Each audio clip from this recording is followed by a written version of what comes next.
खिल्लियां उड़ाते थे। और जब इनको इंटरनल ज्ञान सिखाया गया, आंतरिक ज्ञान सिखाया गया, वही नरेंद्र का नाम जब अमेरिका के शिकागो में धर्म सम्मेलन हुआ, ये देखो 0 पॉइंट पर 72 घंटे स्पीड इसी अध्यात्म बल के बलबूते पर देते रहे। इसके बाद इनका नाम स्वामी, अब नाम क्या जुड़ा है? विवेकानंद तो हो ही गए, इनके आगे जुड़ गया स्वामी। स्वामी विवेकानंद जी नाम पड़ गया तो MSc धरी की धरी रह गई। प्यारे भाई बहनों, नाम हुआ, स्वामी बने। किस बलबूते पर बने? स्पिरिचुअल मैटर जब सीखा, अध्यात्मवाद जब सीखा, तो नरेंद्र जैसे लोग स्वामी विवेकानंद बन जाते हैं। ऐसे एक नहीं, बहुत सारे उदाहरण हैं। इसलिए विनती है, प्रार्थना है यहाँ की पढ़ाई पढ़ने के लिए। आप देखो, एक उदाहरण दे रहे हो, सबसे बड़ी पढ़ाई, सबसे बड़ी डिग्री IAS और IPS स्तर की होती है। ये IAS की पढ़ाई सबसे कठिन परीक्षा, सबसे कठिन पढ़ाई। प्यारे भाई बहनों, IAS की जो बच्चे तैयारी करते हैं, रात दिन एक कर देते हैं। रात दिन एक कर दिया, इंटरव्यू हुआ, IAS अधिकारी बन गए, कलेक्टर बन गए, जिलाधीश बन गए।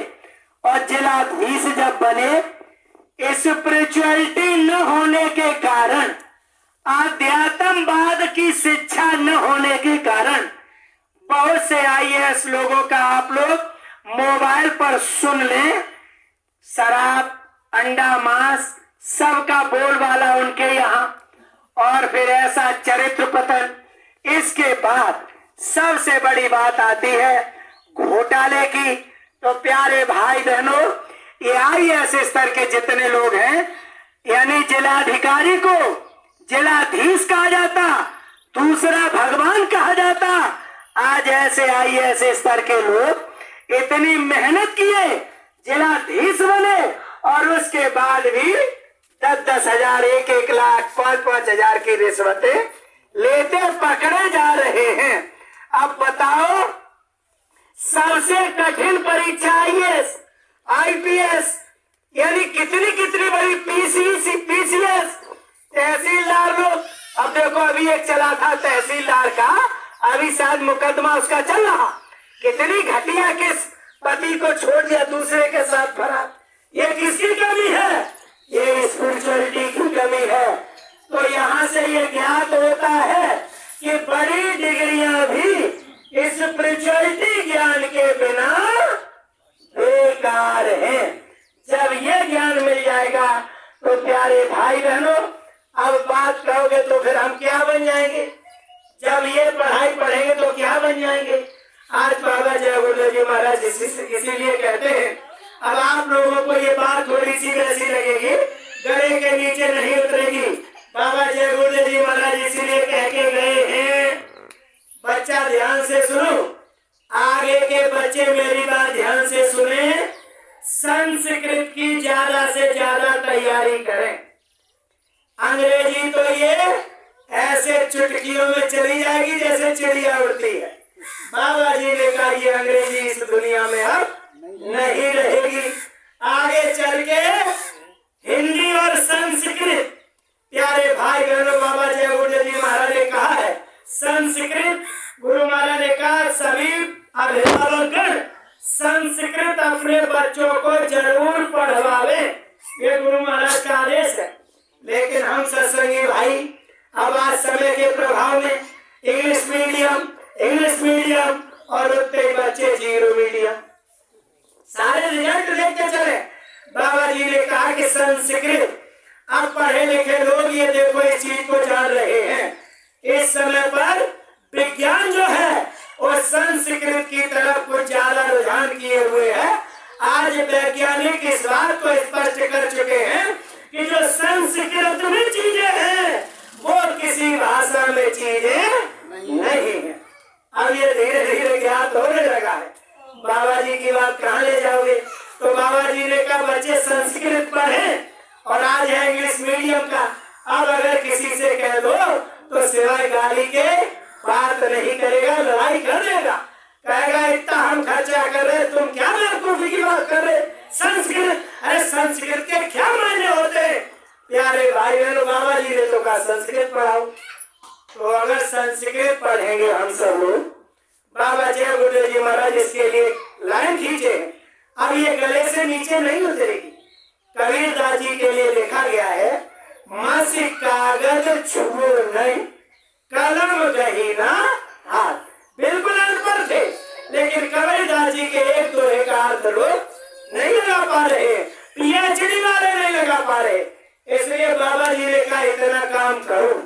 बाबा जी का आदेश, गुरु महाराज का आदेश जो है उसे लोग कर रहे हैं, सारी चीजें चल रही हैं।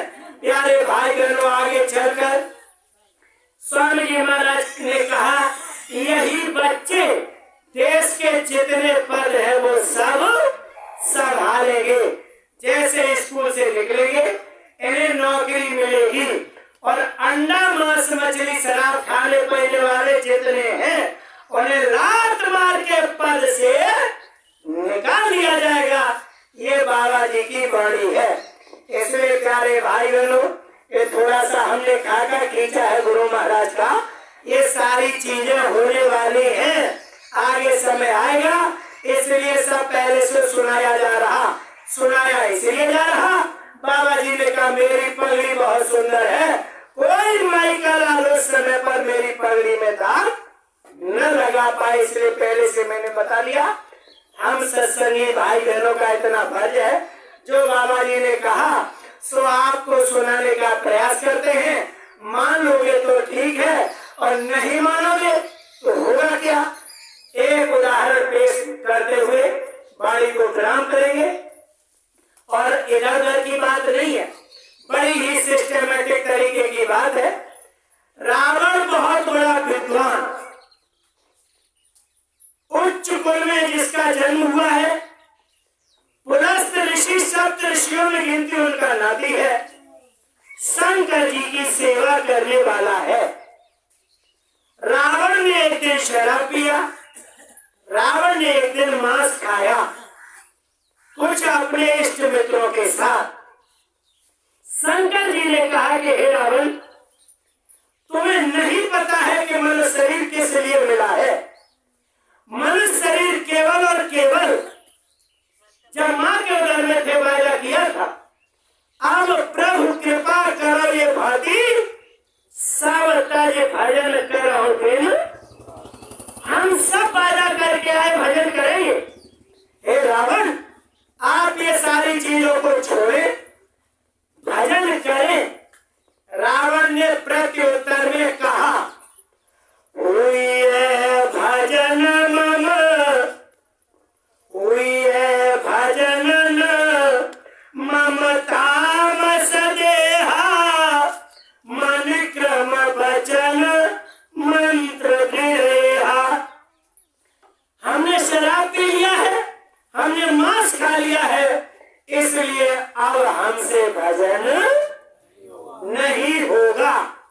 अब हम रावण तो प्रतिवर्ष जलाते हैं, प्रतिवर्ष रामलीला करते हैं, राम की सब चीजें सुनते हैं, लेकिन रावण ने जो संदेश दिया कि शराब और मांस खाने के बाद हमसे भजन नहीं होगा, साफ मना कर दिया रावण ने। तो प्यारे भाई बहनों, जब मना किया, शराब पिया, मांस खाया, सीधा सा हुआ उसके साथ। सो सूरदास जी ने जाके बता दिया, उत्तम कुल पुलस्त करनाती, शिव पूज्यो बिरंचिलो भाती, 1 लाख पूत 1.25 लाख नती, तारावड़ घर दियान बाती। उस रावण के घर दिया बत्ती जलाने वाला कोई नहीं मिला, पर मिला तो विभीषण जो शरणागत हुआ उसका परिवार बचा। रावण का एक भी कुल खानदान में कोई शेष नहीं बचा। इसलिए बाबा जी सबसे हाथ जोड़ के कहते हैं, कुल खानदान के लिए ये मैनपुरी जाके, ये आगरा जाके, इलाहाबाद जाके, दिल्ली जाके जो लड़ाइयां कोर्टों में लड़ रहे हो, अरे बच्चा, ये अगर सब करना चाहते हो बच्चों के लिए, आगे आने वाली पीढ़ी के लिए, तो जो रावण ने सीख दिया है उसको गौर से सुनना, उसको यानी समझना और समझ कर यकीन करना। अगर आपने वो रावण की बात को सुना, समझा, विचार किया, मनन किया, कल्याण हो जाएगा। अन्यथा की स्थिति में जो रावण के साथ हुआ वही मेरे साथ भी होगा, बच नहीं सकता। प्यारे भाई बहन, इसलिए हम और आप सभी बाबा जय गुरुदेव जी महाराज हमसे जो अपील करके गए हैं, हमसे जो यानी वायदा करके गए हैं, हमसे जो स्वामी जी महाराज बात कर रहे हैं, तो गुरु महाराज हमसे बस इतना ही चाहते हैं और कुछ नहीं। हम लोग अंडा मांस मछली शराब से दूर रहें। पूजा पाठ किसकी करनी है वो हमने आपको सब बता दिया है। इस तरीके से तो पूजा पाठ हो सकती है। जब मैंने शुरू में बता दिया कि ये सत्संग सुने बिना किसी जीव का कल्याण नहीं होगा। देवी और देवताओं से जो डर रहे हो, जब देवता सीधा सत्संग सुनने के लिए आए और उन्हें सत्संग नहीं मिला, आपको मिल रहा है, तो आप थोड़ा समझिए ये बड़ी चीज है, छोटी चीज नहीं है। अगर ये चीज समझ में आ जाएगी, कल्याण हो जाएगा मेरे प्यारे भाई बहन। देखो 3 बजा है, इसी के साथ साथ मेरी एक चीज और छूट रही है, निवेदन कर लूंगा, चरणों में विनती कर लूंगा, बहुत सच्चे में बता दूंगा। बाबा जी की बात आपके लिए कारगर रहेगी। भागवत में हमारा मन लग रहा है, खूब खर्चा कर रहे हैं, लेकिन भागवत का एक दृष्टांत कहते हुए हम वाणी को विराम कर देंगे। बहुत जरूरी है। आत्मदेव नाम के ब्राह्मण है, पत्नी का नाम धुंधली है। प्यारे भाई बहनों, कोई संतान नहीं होती है। ये हम सब की सब परेशानियां वो उसमें खाका खींचा गया है, वही चीज है। प्यारे भाई बहनों, सीधे चले गए, तपस्या किया, और जब तपस्या किया तो कुछ नहीं मिला तो सीधे मौत की तरफ भागने लगे। यानी कहा कि अब हम इसी पानी में डूब के मर जाएंगे, नदी में डूब के मर जाएंगे। बच्चे नहीं है, निर्वंशिया लोग कहते हैं। आत्मदेव नाम के ब्राह्मण जैसे नदी में कूदने के लिए छलांग लगाए, एक महात्मा जी आगे खड़े हो गए। अरे आत्मदेव जी, क्या है, क्यों मर रहे हो? बोले महाराज ऐसे ऐसे बात है। अरे बेटा देखें, उन्होंने ऐसे मस्तक देखा, रेखाएं देखी। महात्मा जी ने कहा बच्चा तेरे 7 जन्म औलाद नहीं है। आत्मदेव ने कहा कि महाराज जब 7 जन्म औलाद नहीं है तो अब हम जरूर मरेंगे और तुम्हारे सामने मरेंगे। महात्मा ने कहा ये तो हमारे ऊपर कर्म लग जाए, पाप लग जाएगा, हम दोषी हो जाएंगे। महात्मा कभी अपनी पगड़ी पर दाग नहीं आने देंगे। महात्मा जी ने कहा ठीक है, मरो मत, अब चलो कुछ करते हैं। महात्मा जी ने फल दिया और कहा कि लो अपनी पत्नी को दे देना, एक बहुत नेक पाक यानी बच्चा पैदा होगा, नाम रोशन करेगा। जाके धुंधली को दे दिया। अब धुंधली का काम क्या था, इस घर से उस घर में बैठे, इसकी उससे, उसकी इससे, इसकी उससे, बस ये उसका काम था। बड़ी चालाक। देखो ये भागवत हम सुना रहे आपको थोड़ी सी। धुंधली का काम ये था, वो बड़ी चालाक, और धुंधली को जैसे फल दिया, अब धुंधली क्या कहती है पड़ोसियों से, बहन अब ये फल लिया है, फल खाएंगे, पेट बढ़ जाएगा, और यानी सुखदेव की तरह अगर गर्भ बाहर नहीं हुआ तो हम तो मर जाएंगे। अरे कैसे भी अगर बच्चा पैदा हो ही गया, अरे कौन टट्टी पेशाब की करेगा। आज बच्चे के लिए धुंधली ये सब बातें कर रही है। बहन अब मैं क्या करूं, मैं बड़ी परेशान हूं, और फल मेरे घर में रखा है, ऐसे करके उसने सबसे कह दिया, लेकिन कोई तैयार नहीं, कोई तैयार नहीं। प्यारे भाई बहनों, अच्छे फल के लिए कोई तैयार होता ही नहीं। चारों तरफ खबरें कर, किसी ने नहीं सुना, तो हम सब लोगों की गति धुंधली की तरह है, सब बताया जा रहा, कोई खाने को फल तैयार नहीं है। प्यारे भाई बहनों, क्या हुआ, अब इसकी जो बहन थी बड़ी, ये भागवत कह रही है, इसकी बहन बड़ी चालाक, इससे भी उसने कहा बहन एक काम कर, मेरे पेट में बच्चा है और देख लो बच्चा जैसे पैदा होगा तू राजा से खबर कर देना मेरे गर्भ है और इसी तरीके से तू और मैं हम बराबर। और जैसे ही बच्चा होगा और इधर खबर हो जाएगी कि यानी बच्चा पैदा हो गया और जब बच्चा पैदा हो जाएगा जब दूध की बात आएगी तो आपने उनसे कहना राजा से कि मेरे स्तनों में दूध नहीं है, अरे मेरी बहन के बच्चा हुआ था वो खत्म हो गया, हम आ जाएंगे, इसका पालन पोषण हो जाएगा। अच्छा बहन एक काम जरूर कर। ये तो सब हमारी कई बात बन गई, लेकिन जो फल आया है इसे मंजूर का, इसे तो किसी न किसी को खिला जरूर। उन्होंने कहा किसी को नहीं खिलाएंगे, इसे गाय माता को खिला।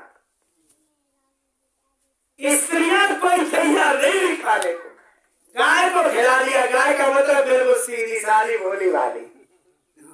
यार भाई समझना, ये जागरूक वाले जितने हैं ये सब भोले वाले गाय समझ लेना इनको खिला, यदि गाय को खिला दिया उसी समय पर।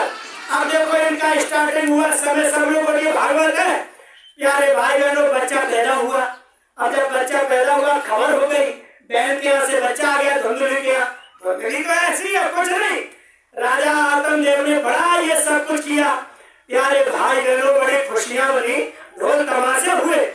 अब इधर क्या हुआ, उसी समय पर गाय के गर्भ से, गाय के पेट से बच्चा पैदा हुआ जिसकी शक्ल इंसान से मिलती जुलती, यानी कान बड़े बड़े थे, बड़े बड़े थे, इसलिए उनका नाम रखा गया गोकर्ण।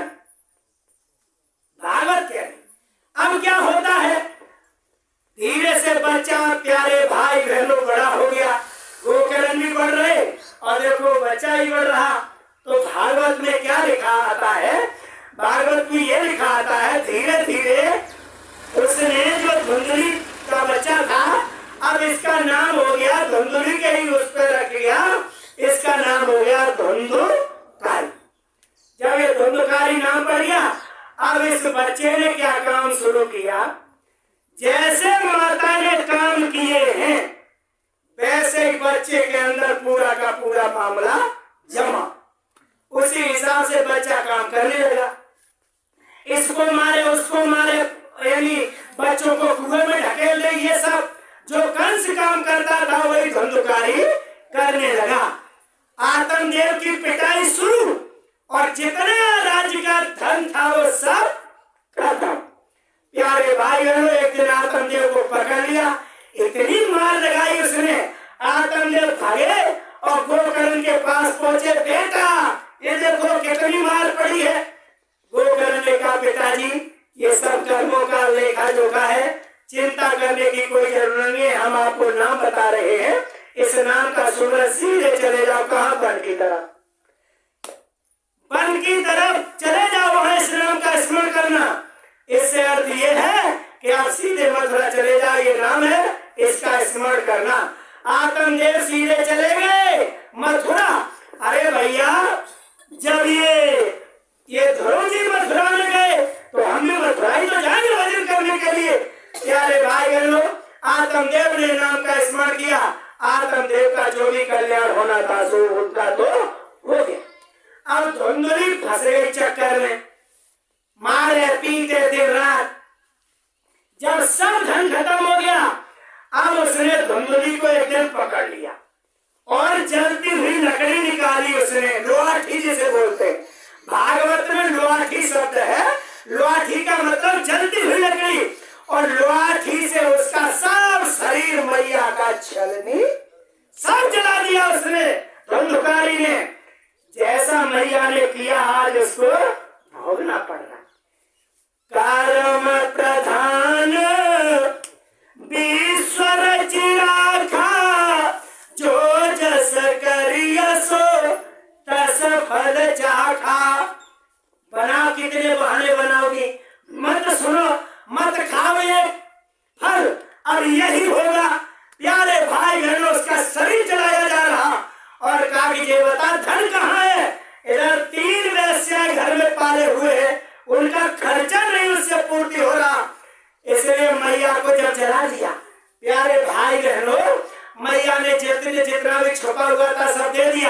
और सीधा जाके मैया से जब नहीं रह गया तो एक कुएं में जाके गिर गई और मर गई।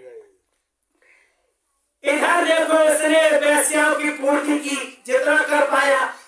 वेश्याओं ने एक दिन सोचा, अब वो चोरी करने लगा। अब वेश्याओं ने सोचा ये चोरी करता है, हमारी पूर्ति कैसे करेगा। अरे एक दिन राजा के यहाँ पकड़ा जाएगा, मारा जाएगा, हम तो विधवा हो जाएंगे, फिर इसके बाद हमें जाना यहाँ से। इसलिए काम करो, कहीं और दूसरी जगह देख लेंगे हम लोग। उसी रात धुंधकारी को तीनों ने पकड़ लिया, ये भागवत बता रही है। और धुंधकारी की गर्दन तीनों ने फेंक दी। धुंधकारी मर गया और तीनों वेश्या वहां से रघुचक। प्यारे भाइयों, धुंधकारी हो गया प्रेम। अब देखो गोकर्ण बड़े दिन के बाद जब उन्होंने ये सुना, गांव में आए, अरे मेरा भाई भूत हो गया है, तो सबको परेशान। तो गोकर्ण ने, भागवत ये कह रही है कि कई बार तो उन्होंने गया जाके श्राद्ध किया, लेकिन धुंधकारी की आत्मा का उद्धार नहीं। अब सीधे वो गए, यानी घर पर जाके लेट गए। अब ये कभी भैंसा का, कभी किसी का रूप बना के गोकर्ण को परेशान करने लगा।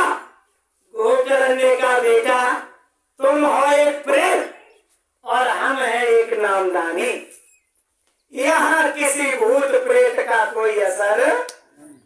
हनुमान चालीसा में लिखा है, भूत पिशाच निकट नहीं आवे, महावीर जब नाम सुनावे। महावीर नाम कौन सा? जो गुरु महाराज का महावीर नाम है। महावीर नाम क्या है? जय गुरुदेव नाम, जय गुरुदेव नाम प्रभु का। प्यारे भाई बहनों, इसलिए उनके पास तो नहीं आया, ऐसे करता रहा। तब उसने कहा, जब परेशान हो गया कि भैया अब मेरी ये गति कैसे होगी, तब गोकर्ण ने कहा, हाँ अब तू आया, अब बात मानने के कगार पे अब आ गया, चारों तरफ से परेशान हो गया है, अब तेरा नंबर लगेगा। तो देखो क्या होता है, 7 गांठ का एक बांस लगाया जाता है, क्योंकि बैठे तो बैठे कहाँ, उसके नीचे बिठाया गया। इसीलिए संत मत में बताया गया है, प्रत्येक जीव के 7 गुरु होते। प्रथम गुरु पिता और माता, जो है रक्त बीज के दाता। दूसर गुरु भाई वो दाई, गर्भवास की मैं छुड़ाई। तीसर गुरु ने नाम धरावा, तब गांव देश के लोग पुकारा।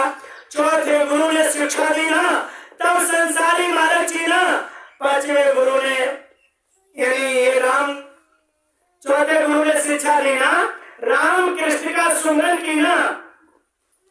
इस तरीके से आगे के गुरु ने क्या किया प्यारे भाई बहनों, आगे के गुरु ने, छठवें गुरु ने सब भ्रम तोड़ा, ओंकार से नाता जोड़ा। सतवां सतगुर सत शब्द लखावा, और जहाँ का जीव तहाँ पहुंचावा। 7 गुरु की बात आती है, यानी शब्द भेदी गुरु की बात आती है। इसलिए 7 गांठ का आज बांस लगाया गया है। एक दिन में 1 गांठ चटकी, दूसरे में 2, इसलिए 7 दिन तक जब भागवत चली तब 7 गांठें चटक गई। 7 गांठ जैसे ही चटकी, 7वीं गांठ चटकने का अर्थ है कि जीव सतगुरु की शरण में चला गया है।